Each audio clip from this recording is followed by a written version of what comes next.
Galaxy Council killed human girl, so Earth unleashed its secret fleet. Part 1. Zara Chen looked out the window of her small room at the Galactic Academy. The stars seemed different here on Century Station. They were brighter, more colorful than the ones she could see from Earth. She had been at the Academy for 3 years now, and she still felt amazed every morning when she woke up. At 19 years old, Zara was the first human to become the top student at the Academy. When she first arrived, the other alien students had laughed at her. They thought humans were too new to space travel. They believed humans were not smart enough to understand the complex ways of galactic politics, but Zara proved them wrong. She studied harder than anyone else. She learned 17 different alien languages. She understood the customs and traditions of dozens of different species. Most importantly, she had a gift for solving problems that seemed impossible. Today was the final test before graduation. All the students had to solve a pretend crisis between two alien races. The Siskatari were reptile-like creatures who lived on hot desert planets. Velter looked like living crystals and came from cold ice worlds. For 50 years, these two races had been fighting over mining rights to a planet that had both the hot metals the Escathari needed and the cold crystals the Velter wanted. Many students had tried to solve this problem before. Most suggested splitting the planet in half. Others said one race should buy the rights from the other. But these solutions never worked because both races were too proud to give up what they believed was theirs. Zara had a different idea. She stood up in front of the class, her heart beating fast.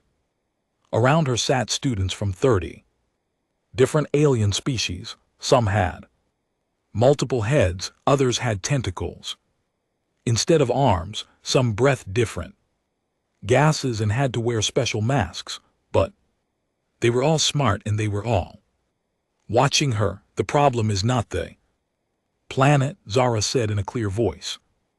The problem is that both races think they need to own everything to be safe. But what if they could work together? She walked to the big screen at the front of the room and showed her plan. The Sikari are excellent at building things in hot places. The Velter are masters at creating technology that works in cold environments. What if they built a shared city on the planet? The Sikathari could mine the hot metals and build structures. The Velter could harvest the crystals and create the technology to make everything work. The room was quiet. Then a Scathari student named Hisader raised his clawed hand.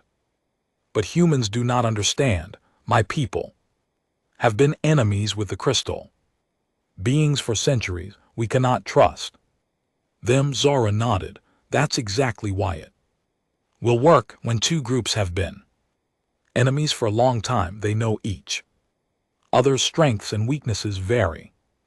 Well, they respect each other even if they don't like each other. That respect can become the foundation for working together. A Velter student whose name sounded like musical notes spoke up.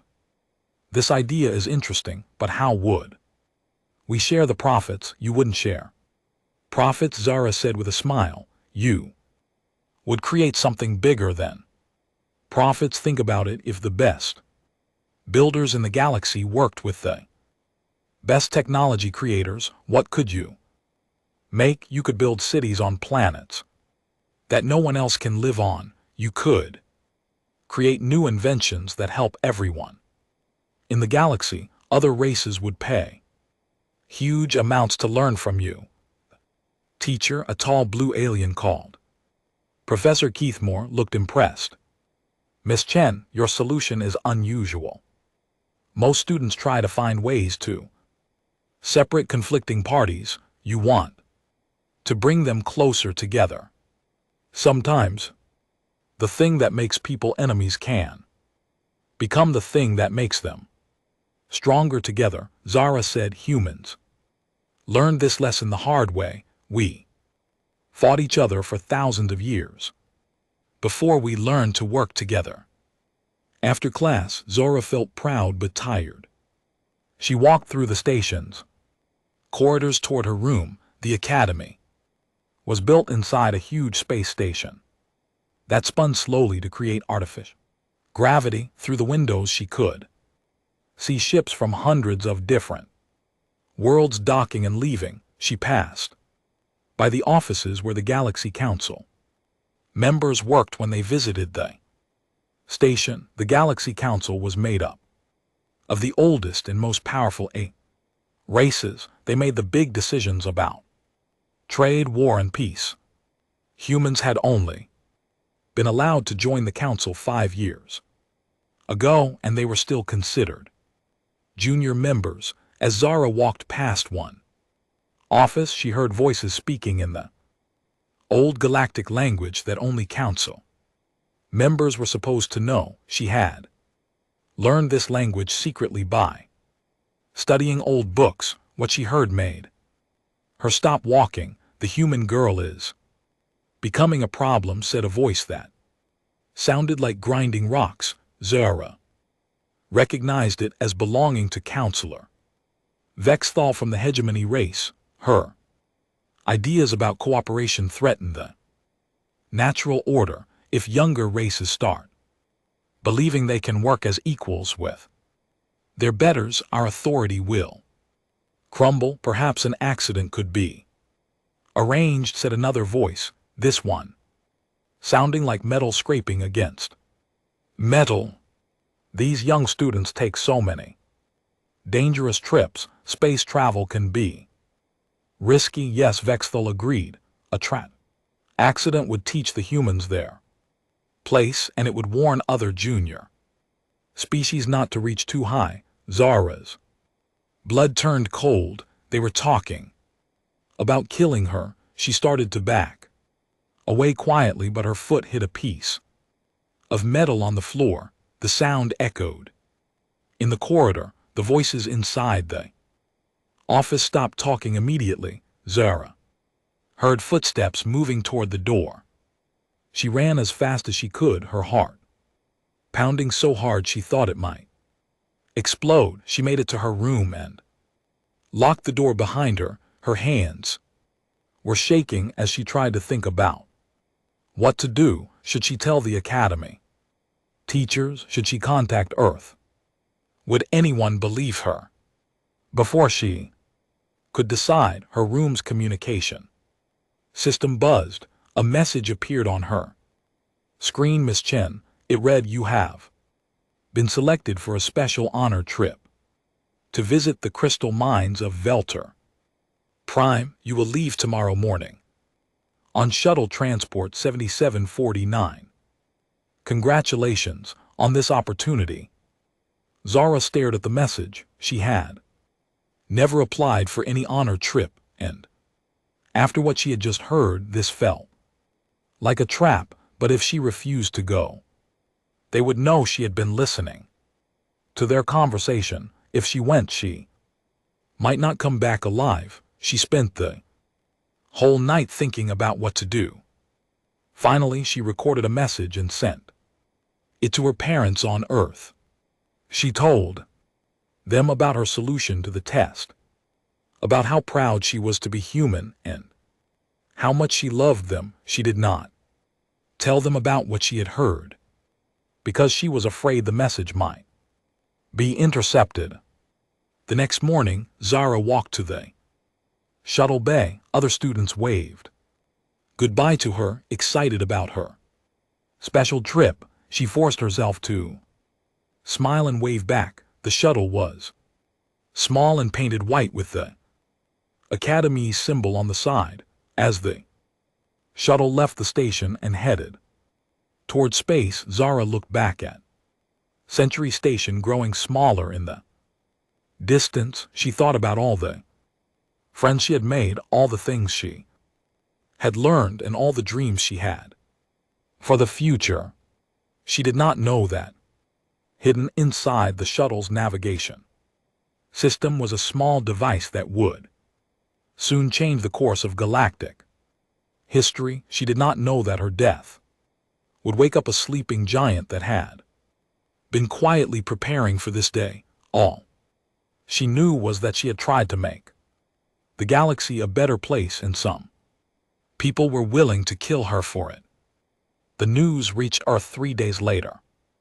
David and Maria Chen were eating breakfast in their small kitchen when the official message came through their home communication system. The woman on the screen wore the dark blue uniform of Earth's diplomatic corps. Mr. and Mrs. Chen, I regret to inform you that your daughter Zara was killed in a shuttle accident near Prime. The shuttle suffered a navigation failure and collided with an asteroid. There were no survivors. Maria dropped her coffee cup.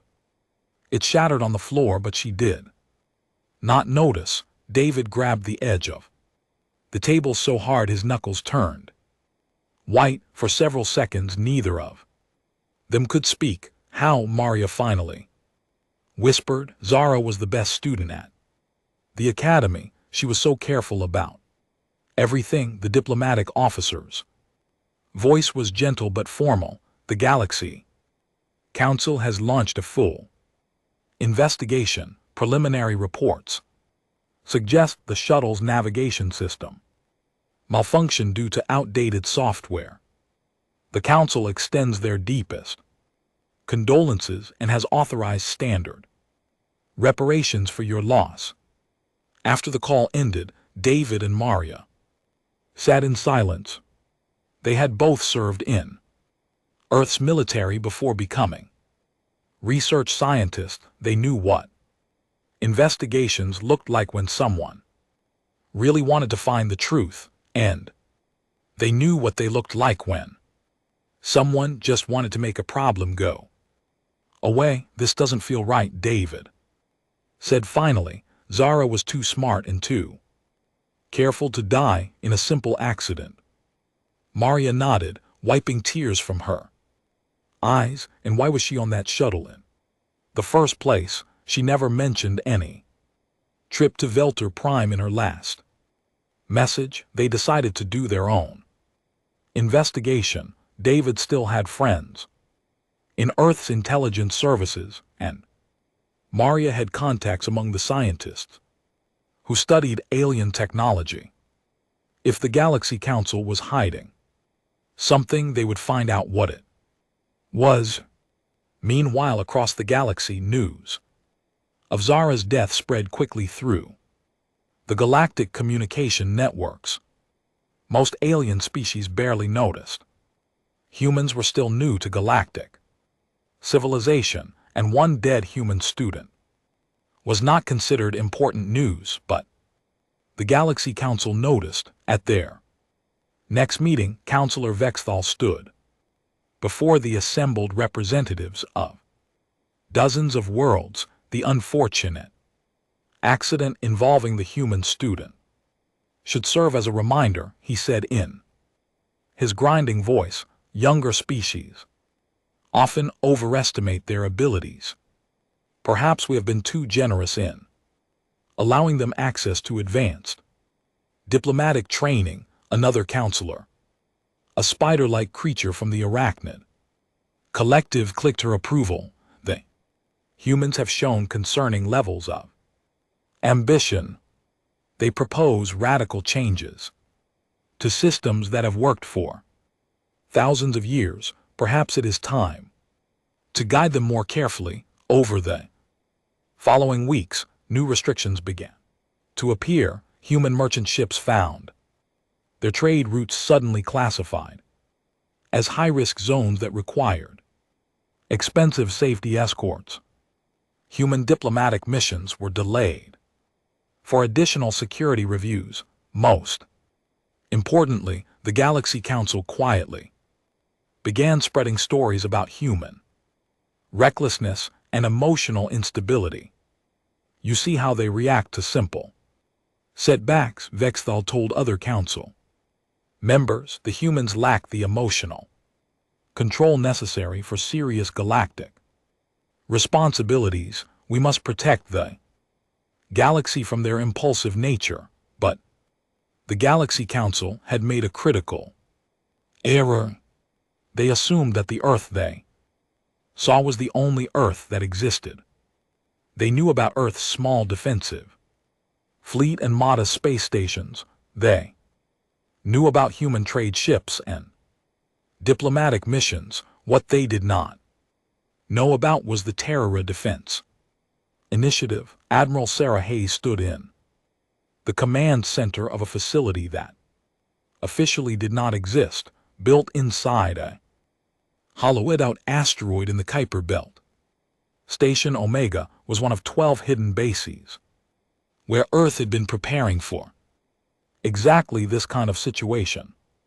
Sarah was Zara's aunt, David's younger sister. She had left home at 18 to join the military and had risen through the ranks by being smarter and tougher than everyone around her.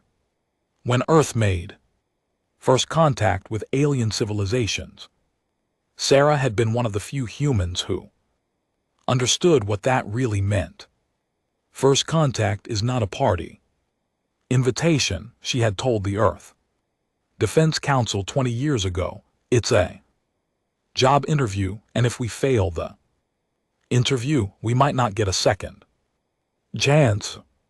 The Terra Defense Initiative had been created based on a simple idea: hope for peace but prepare for war. While Earth's public face showed a small, peaceful civilization eager to join the galactic community, the secret face was very different, hidden in asteroid belts, behind moon bases and in deep space facilities. Earth had been building weapons and ships that the Galaxy Council could not imagine. Human engineers had reverse engineered, captured alien technology and improved it in ways that alien scientists had never considered. The crown jewel of the secret fleet was a ship that Sarah had named Terra's Pride. It was larger than any known alien warship and equipped with technology that bent the rules of physics in dangerous new ways.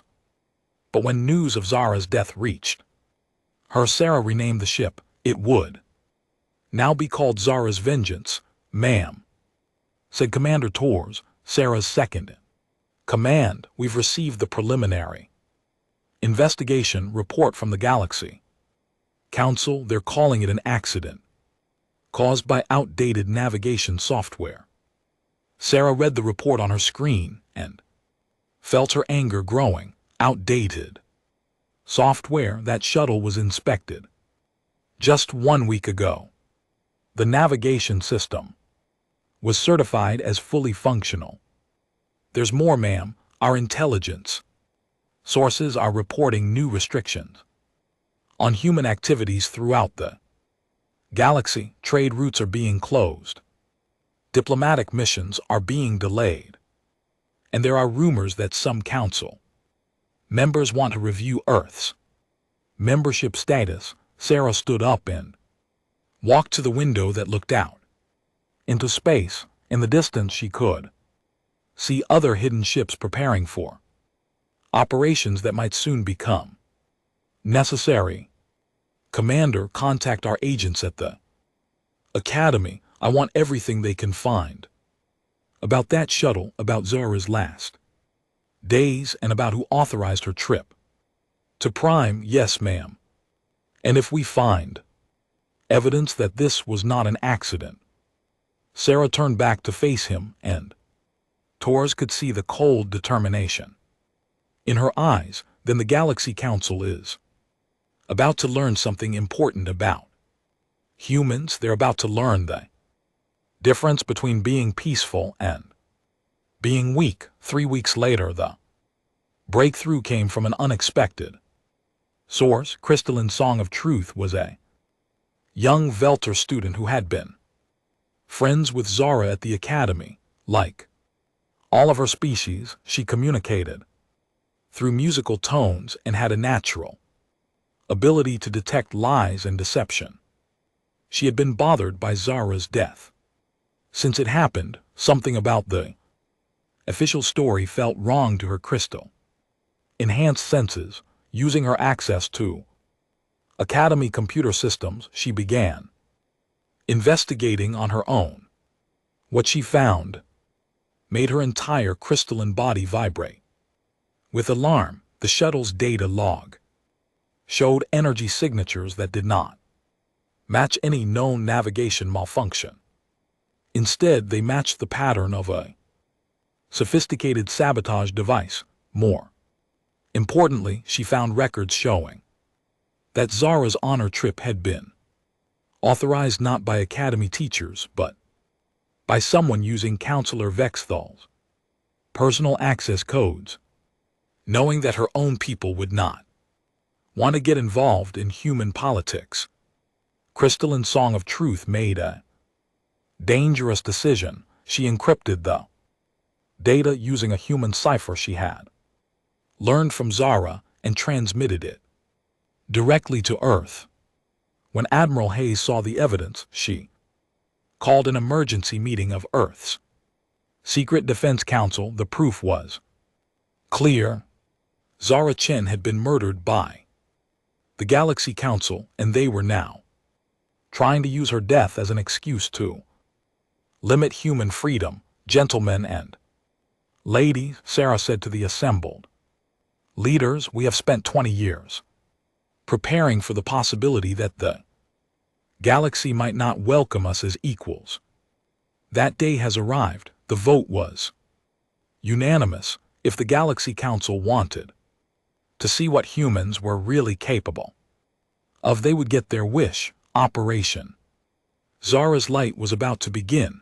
Admiral Hayes stood in the briefing room of Station Omega, looking at the holographic display that showed the positions of Earth's secret fleet. For 20 years, humanity had been building these ships in hidden facilities scattered throughout the solar system. The Galaxy Council believed Earth had maybe 50 warships. The truth was that Earth had over 300, and each one was equipped with technology that would shock the alien powers. Admiral said Dr. Elizabeth Warren, Earth's chief scientist for the Terra Defense Initiative. The quantum phase generators are ready for deployment. All ships in the Ghost Fleet have been equipped with the new dimensional shift drives. Sarah nodded. The dimensional shift drives were humanity's greatest secret weapon. While alien ships could travel faster than light through hyperspace, they still had to follow the normal rules of physics. Human ships could now phase shift between dimensions, allowing them to appear and disappear almost instantly. It was like having the ability to turn invisible and walk through walls at the same time. What about the reality anchor? Sarah asked. Dr. Warren smiled grimly. Installed and tested on the Zara's Vengeance. When activated, it creates a field that locks down all dimensional travel and faster than light communication within a 3 light-year radius. Any alien fleet caught in that field will be trapped in normal space with no way to call for help. The reality anchor was based on technology that humans had discovered by accident while trying to improve their own FTL drives. Alien scientists had always assumed that dimensional barriers were fixed and unchangeable. Humans had discovered they could be manipulated, controlled, and even weaponized. Commander Torres entered the room, carrying a data tablet. Admiral, we've completed our analysis of the evidence from Christine's Song of Truth, the sabotage device used on Zara's shuttle. was definitely of hegemony origin only. Someone with high council access could have obtained it and the authorization. For Zara's trip, Councillor Vexthal's personal codes were used, but the authorization was backdated to make it look official, our computer experts say. There's no doubt it was inserted into the system after Zara was already dead. Sarah felt her anger burning cold and steady. Zara had been murdered not for anything she had done, but for what she represented. She had shown that humans could be equals in galactic civilization, and that had been too dangerous for the Council's power structure. Send the ultimatum, Sarah ordered. Across the galaxy, every major communication network suddenly carried the same broadcast.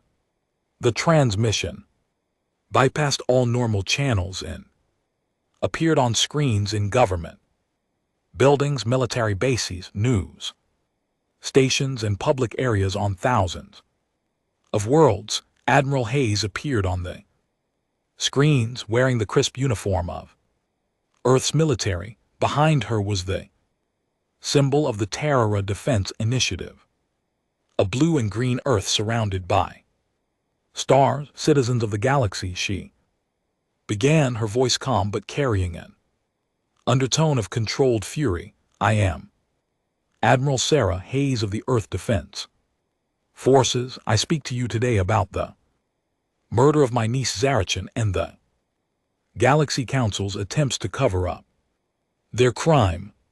The broadcast then showed all the evidence that crystalline song of truth had gathered: the sabotage device's energy signature, the backdated authorization codes, the analysis of the shuttle's final moments, everything laid out in clear, undeniable detail.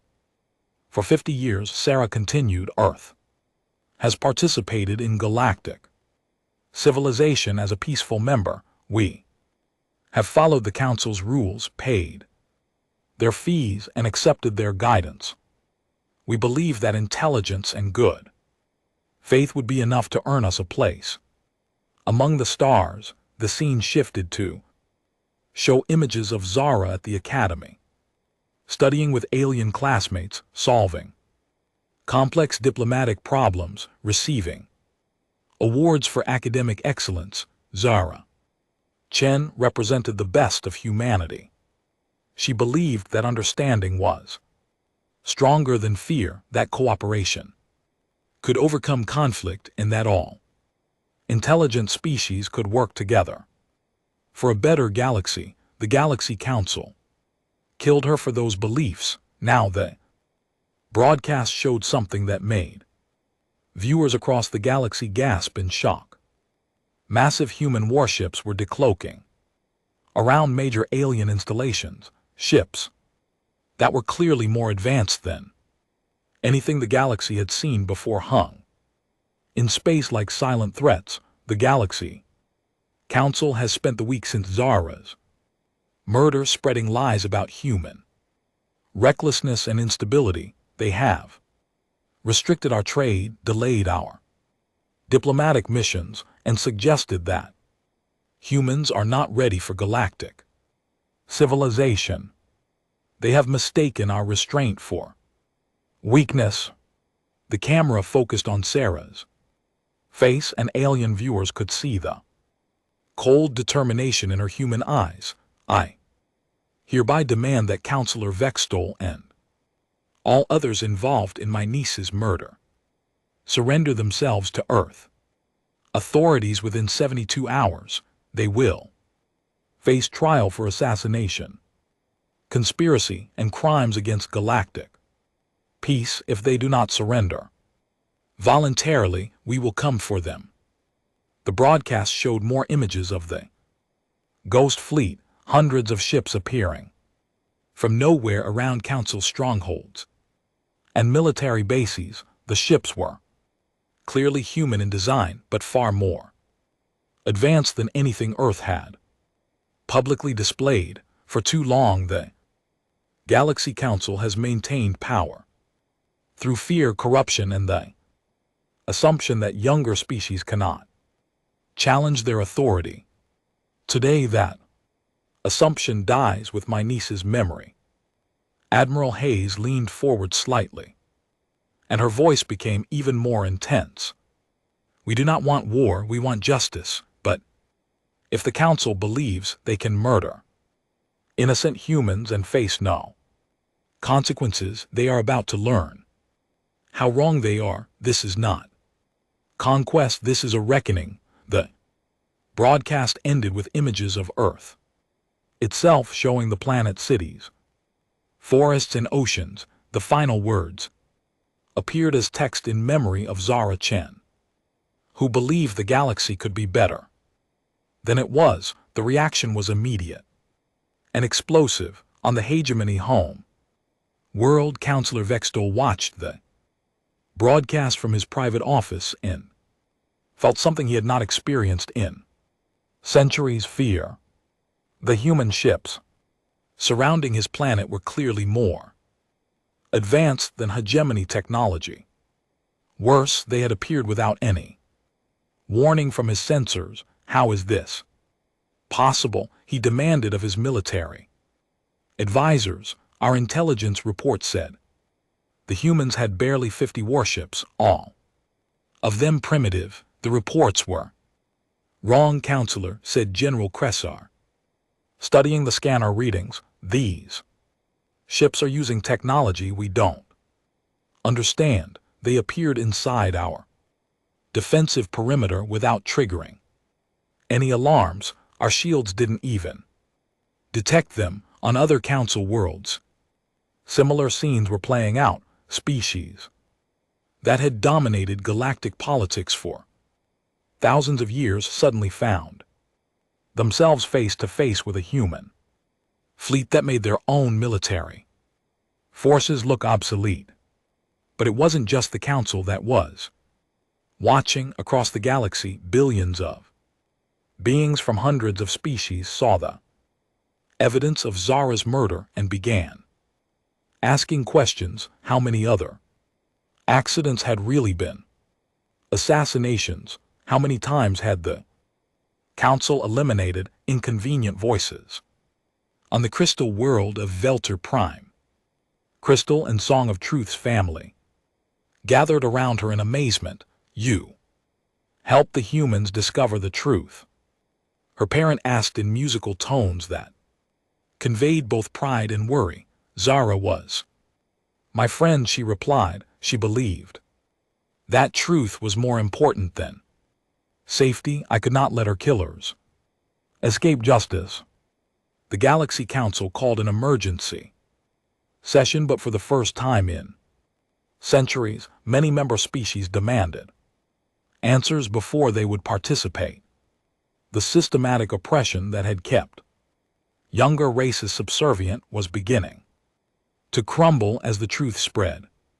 Counselor Vexthal tried to maintain his authority. This is clearly a human deception, he announced. They are using lies and threats to destabilize galactic order. We must stand firm against this aggression. But other Council members were beginning to have doubts. Evidence was extremely detailed and technically sophisticated. More importantly, the human fleet was clearly real and more powerful than anyone had imagined.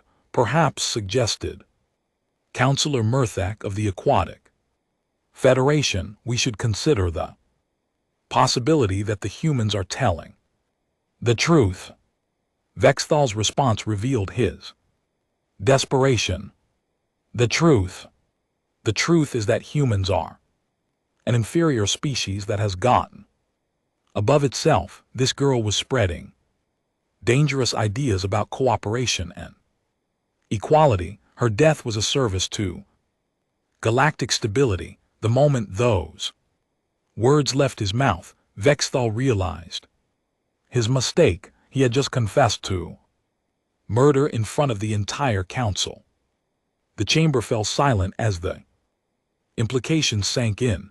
On Earth, Admiral Hayes received the recording of Vexthal's confession within minutes. She smiled grimly and gave the order that would change everything. Phase 2 is authorized. It's time to show the galaxy what justice looks like. The first target was Nexus Prime, the massive military station that served as headquarters for the hegemony fleet. The station was considered impregnable, protected by energy shields that could stop planet-killing weapons and defended by over 200 of the most advanced warships in the galaxy. Captain Maria Santos commanded the strike force. Aboard the Zara's Vengeance, she had been one of the test pilots for the dimensional shift technology, and she understood better than anyone what human ships could now do. All ships prepare for quantum phase insertion, she announced over the communication system. Remember, this is a precision operation. We're here to capture criminals, not start a war. The hegemony defenders never saw them coming. One moment their scanners showed empty space around the station. The next moment, 30 human ships materialized inside the defensive perimeter, having bypassed the shields entirely by shifting through dimensional space. Admiral Custer, commanding the hegemony fleet, stared at his screens in disbelief. How did they get through?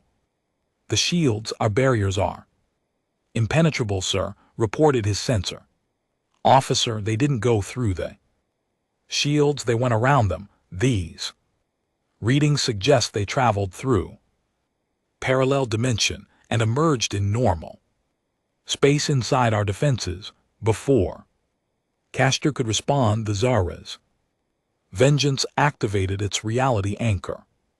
Suddenly, the entire hegemony fleet found itself unable to enter hyperspace.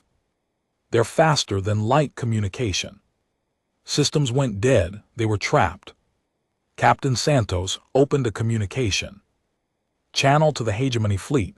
This is Captain Santos of the Earth vessel Zara's Vengeance. You are ordered to power down your weapons and prepare to be boarded. Anyone who resists will be disabled but not destroyed. Castor's pride overcame his common sense. You dare give orders to the hegemony fleet? We have defended this galaxy for 3,000 years. Attack. The battle that followed was unlike anything in galactic history. The hegemony ships opened fire with weapons that could crack moons in half.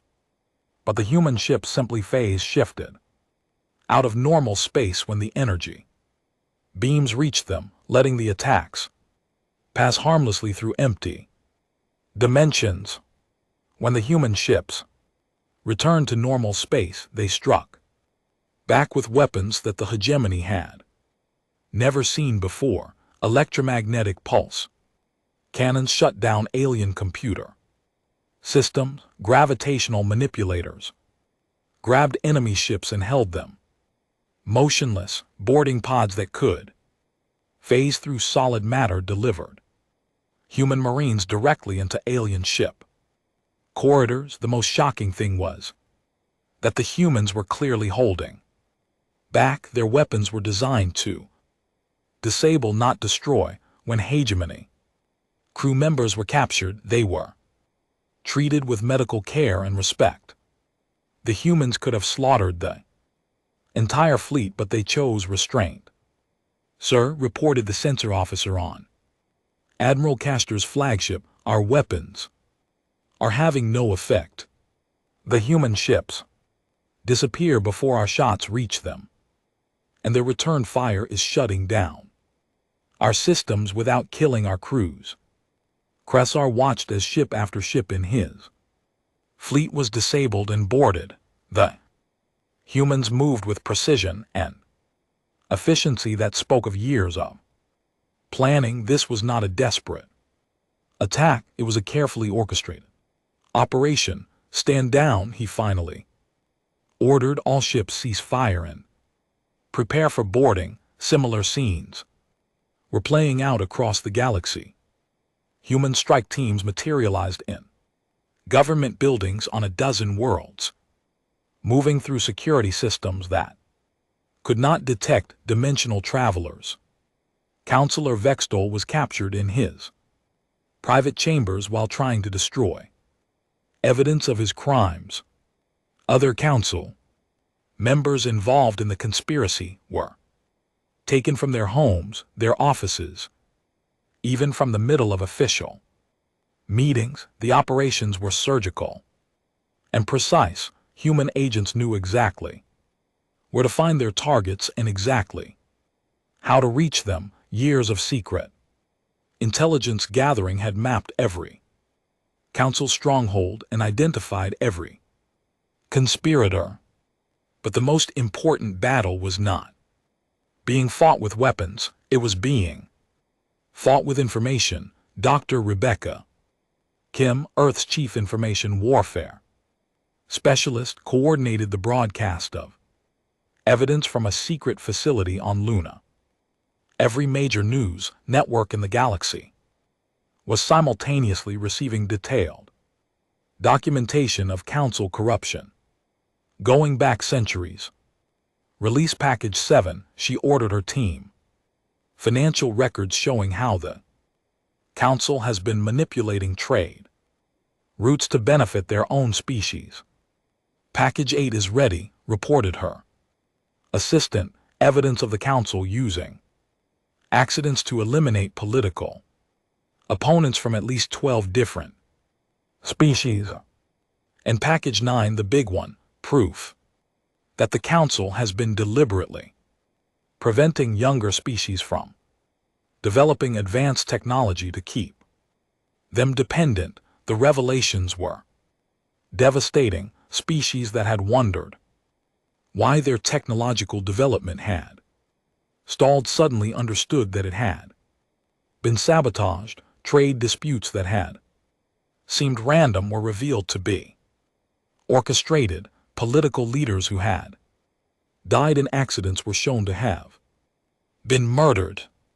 On the water world of Aquatica, Counselor Mirth watched the broadcasts with growing horror. She had served on the council for 60 years, believing she was helping to maintain galactic peace. Now she realized she had been part of a system of oppression and murder. How did I not know? She asked. Her aquatic features twisted with shame. How could I have been so blind? The humans have presented very convincing evidence, her aide replied. Carefully, it appears that many council operations were kept secret even from other council members. Similar conversations were happening across the galaxy. Council members who had not been part of the conspiracy realized they had been used as cover for crimes they never imagined. Member species began demanding answers and accountability. The breaking point came when Vexthal, now in human custody aboard the Zara's Vengeance, was given the chance to defend himself in a live broadcast to the entire galaxy. His arrogance proved to be his downfall. You want the truth? He snarled at the camera, his reptilian features twisted with rage. Yes, I ordered the death of the human girl. Yes, we have eliminated threats to galactic stability. For centuries, the Council's authority comes from our superiority, not from the consent of inferior species. He leaned forward, his eyes glowing with fanatic certainty. Humans are upstarts who refuse to accept their proper place. Girl was spreading dangerous ideas about equality and cooperation. If we had allowed her to live, she would have inspired other lesser species to challenge the natural order. Captain Santos, standing beside him, looked directly into the camera. Ladies, gentlemen, and beings of all species, you have just heard Counselor Vexthal confessed to murder and conspiracy. He has also revealed the true nature of the Galaxy Council's authority. It is not based on wisdom or consent, but on the belief that some species are naturally superior to others. The confession destroyed what little credibility the Council had left across the galaxy. Member species began withdrawing from Council authority, trade agreements were cancelled, military cooperation was suspended, the political structure that had dominated galactic civilization for millennia was collapsing. But Admiral Hayes was not finished. In a second broadcast to the galaxy, she outlined humanity's vision for what would come next. Citizens of the galaxy, she said, standing on the bridge of the Zara's vengeance with Vexthal's confession playing on screens behind her, Earth does not seek to replace the Galaxy Council's tyranny with our own. We seek something that has never existed in galactic history, true equality among all intelligent species. She gestured to the star charts showing human ships positioned throughout Council space. Our fleet will remain deployed until all conspirators have been captured and all evidence of corruption has been secured. But we are not conquerors, we are liberators. The camera focused on Sarah's face, and billions of beings across the galaxy could see the sincerity in her human eyes. My niece believed that understanding was stronger than fear, that cooperation could overcome conflict, and that all intelligent species deserved dignity and respect. She died for those beliefs. Now it is up to all of us to make her dream reality. On the crystal world of Velter, prime crystalline song of truth felt her entire body resonating with hope for the first time since Zara's death. Around the galaxy, other young beings from dozens of species felt the same emotion. Change was coming. The old order was dead and something new was about to be born. 6 months after the fall of the Galaxy Council, the trial of Councillor Vexel and his conspirators began on Earth. The proceedings were broadcast live to every world in the galaxy, watched by billions of beings who wanted to see justice finally served. Judge Patricia Williams, a former Earth Supreme Court Justice, presided over the trial. The courtroom had been specially built to accommodate representatives from dozens of alien species with different atmospheric requirements and gravity fields to ensure everyone could participate. This court, Judge Williams announced, will determine guilt or innocence based on evidence and law, not on species or political power. Every defendant has the right to legal representation, the right to present evidence in their defense, and the right to a fair trial. The evidence presented was overwhelming. Financial records showed decades of corruption. Communication logs revealed the conspiracy to murder Zara and cover it up. Most damning of all was Vexthal's own confession, played repeatedly for the court in the galaxy to hear. Vexthal's defense attorney, a human lawyer named James Rodriguez, who had volunteered to represent him, tried to argue that his client had been acting for the greater good of galactic stability. My client believed, rightly or wrongly, that he was protecting an order that had brought peace to the galaxy for thousands of years. Rodriguez argued he saw the human student as a threat to that stability. Prosecutor Lisa Zhang, speaking for the victims, responded with quiet intensity. Your Honor, the defendant has admitted to murdering a 19-year-old girl whose only crime was believing that all intelligent species deserved equal Respect, he killed her not to protect peace but to protect his own power. She gestured to the gallery where David and Maria Chen sat with other families of the council's victims. Zara Chen was not a threat to galactic stability, she was a threat to galactic tyranny, and that is exactly why she had to die and exactly why her killers must face justice. The trial lasted 3 weeks. When it ended, Beeksthal and his co-conspirators were found guilty on all charges. They were sentenced to life imprisonment under conditions that would prevent them from ever again harming innocents. But the real victory was not the trial itself. It was what had been built while the trial was taking place. The Galactic Federation of Free Worlds held its founding convention on the neutral planet of Haven, a world that had been jointly terraformed by 12 different species working together. Unlike the old Galaxy Council, which had been dominated by ancient powers, the Federation was based on principles that Zara Chen would have recognized. Every species, regardless of age or technological development, had an equal vote. Decisions were made by consensus and debate, not by the dictates of the powerful. Most importantly, the Federation's charter included protections for individual rights that applied to all intelligent beings.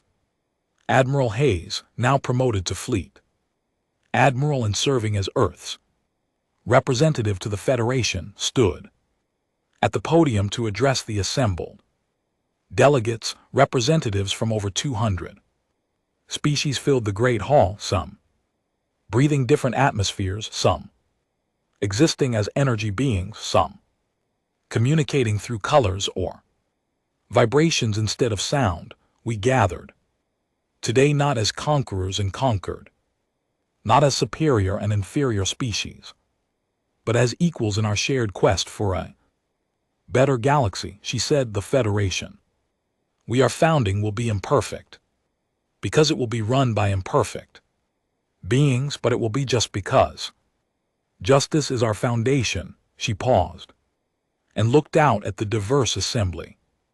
My niece Zara Chen dreamed of a day when understanding would be stronger than fear, when cooperation would overcome conflict, and when all intelligent species could work together in mutual respect. Today that dream becomes reality. The applause that followed was unlike anything ever heard in galactic history. It was not the polite clapping of diplomatic protocol, but the genuine enthusiasm of beings who had been freed from centuries of oppression. Crystalline Song of Truth, now serving as the Velter representative, resonated with joy so pure that every other crystal being in the hall began to vibrate in harmony.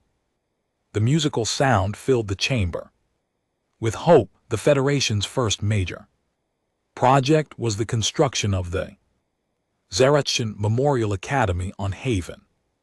Unlike the old Galactic Academy, which had been designed to train diplomats in the art of managing existing power structures, the new academy would teach students to imagine better futures. The academy's curriculum was revolutionary. Students learned not just the history and customs of different species, but also how to solve problems through cooperation rather than domination. They studied cases where young civilizations had been suppressed by the old council and worked together to find better solutions.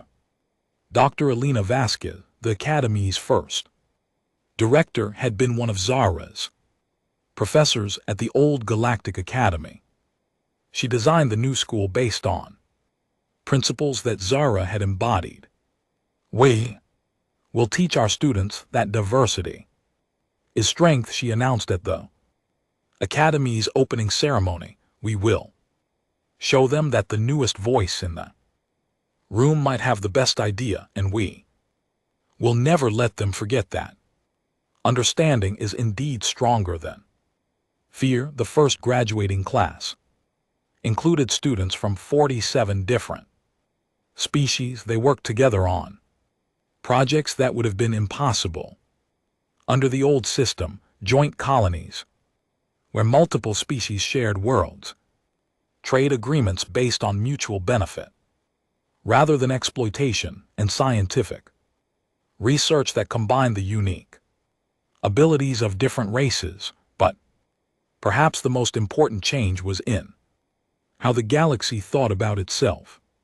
For millennia, galactic civilization had been based on the idea that some species were naturally superior to others. That idea was dead, killed by the revelation of the Council's crimes and the demonstration of humanity's unexpected strength. Young beings across the galaxy began to dream bigger dreams. On the desert world of Siskathar Prime, a young reptilian engineer named Brightkill of Innovation proposed a joint project with the Velter to build cities that could survive on planets with extreme temperature variations.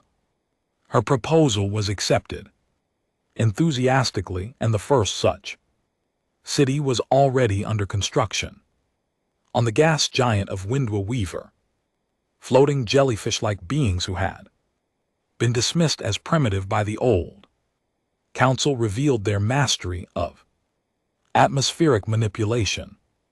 They became partners with Earth in terraforming projects that created new worlds for species that needed specific environments. The old Galaxy Council had maintained power by keeping species separate and suspicious of each other. The Federation grew stronger by bringing species together and encouraging them to learn from each other. Admiral Hayes often visited Zara's grave. On Earth, a simple stone marker in a hillside cemetery overlooking the city where she had grown up. The inscription read, Zara Chen, daughter, student, dreamer. She believed the galaxy could be better than it was. We did it, Zara, Sarah said during one of these visits, looking up at the stars that were no longer dominated by tyrants. The galaxy is finally becoming the place you believed it could be. David and Maria Chen had established a scholarship fund in their daughter's name, helping young beings from developing worlds attend the new academy. They received letters from students across the galaxy, all of them inspired by Zara's story to work for a better future. The Ghost Fleet still patrolled the galaxy, but now they served as guardians of the new order rather than instruments of revenge. Human ships worked alongside vessels from dozens of other species, protecting trade routes and responding to emergencies with a speed and efficiency that the old Council had never achieved. The Federation was not perfect. There were still disputes between species, still challenges to overcome, still problems to solve. But now these challenges were met with cooperation instead of oppression, with understanding instead of fear. 10 years after Zara's death, the galaxy had become a place she would have been proud to see. Species that had been enemies for centuries were now partners in exploration and discovery. Young civilizations were encouraged to develop and contribute their unique perspectives. Most importantly, no one had to fear being murdered for dreaming of a better future. At the 10th anniversary memorial service, Crystalline Song of Truth played, a composition she had written in Zara's honor. The music told the story of a young human who had believed in the power of understanding and whose death had awakened the galaxy to justice. As the crystal being song filled the Memorial Hall, beings from hundreds of worlds listened in reverent silence. They were remembering not just Zara Chen but all the victims of the old order and celebrating the new galaxy that had been built from their sacrifice. The song ended with a single pure note that seemed to hang in the air forever, a promise that Zara's dream would live on in every generation of students who learned that understanding was indeed stronger than fear, that cooperation could overcome any conflict, and that even the smallest light could illuminate the darkness. The galaxy had finally become worthy of her faith in tomorrow.